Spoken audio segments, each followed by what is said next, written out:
शिवशाही बसमध्ये तरुणीवर अत्याचार, आरोपीचा 3 वेळा आत्महत्येचा प्रयत्न, संपूर्ण महाराष्ट्र हादरलेला आहे. हा क्रूर आरोपी अखेर पोलिसांच्या तावडीत सापडला. पण या घटनेनंतर अजूनही अनेक प्रश्न अनुत्तरित आहेत. काय आहे संपूर्ण प्रकरण? चला सविस्तर समजून घेऊया. पुण्यात एका 26 वर्षीय तरुणीवर शिवशाही बसमध्ये बलात्कार झाल्याची घटना घडली. या प्रकरणातील फरार आरोपी सराईत गुन्हेगार दत्तात्रय गाडे शोध घेण्यासाठी पोलिसांच्या 13 टीम, ड्रोन, डॉग स्क्वॉड तयार करण्यात आले होते. स्वारगेट पोलिसांच्या पथकाने शिरूर तालुक्यातील गुणाड गावातून शुक्रवारी रात्री 1:30च्या सुमारास दत्तात्रय गाडे याला ताब्यात घेतले.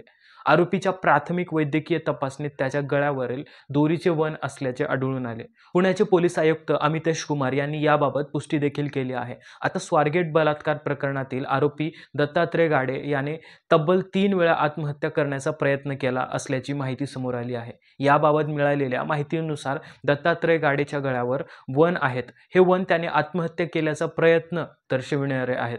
जेव्हा बलात्काराचा प्रकरण मंगळवारी घडला, त्यानंतर तो त्याच्या गावाकडे पळून गेला. तेव्हा त्याला समजले की पोलीस त्याचा शोध घेत आहेत. महाराष्ट्रात मोठ्या प्रमाणात रोष व्यक्त व्हायला लागला आहे. तेव्हा त्याने आत्महत्येचा प्रयत्न केला. पहिल्या प्रयत्नात तो ज्या शेतामध्ये लपला होता तिथल्याच एका झाडाला त्याने दोरीच्या सहाय्याने गळफास घेण्याचा प्रयत्न केला.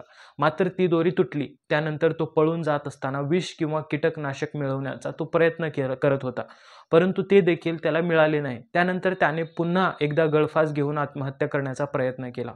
मात्र यावेळेस देखील त्याला यश आले नाही. अशी माहिती आता समोर येत आहे की पोलिसांनी दत्तात्रय गाडेला ताब्यात घेतले आहे.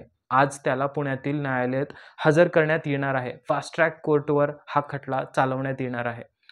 तर मित्रांनो, काय म्हणाले पोलीस आयुक्त? दरम्यान पोलिसांनी दत्तात्रय गाडेला कसे ताब्यात घेतले याबाबत पुण्याचे पोलीस आयुक्त अमितेश कुमार यांनी पत्रकार परिषद घेऊन माहिती दिली आहे. प्राथमिक वैद्यकीय चाचणीनुसार आरोपीच्या गळ्यावर दोरीचे वण आहेत. या वणानुसार आरोपीने आत्महत्या करण्याचा प्रयत्न केला होता.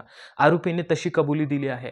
मी आत्महत्या करण्याचा प्रयत्न केला होता. दोरी तुटल्यामुळे व वेळोवेळीच इतर लोक मदतीस धावून आल्यामुळे आपला जीव वाचला, असे त्याने सांगितले आहे, असे त्यांनी म्हटले.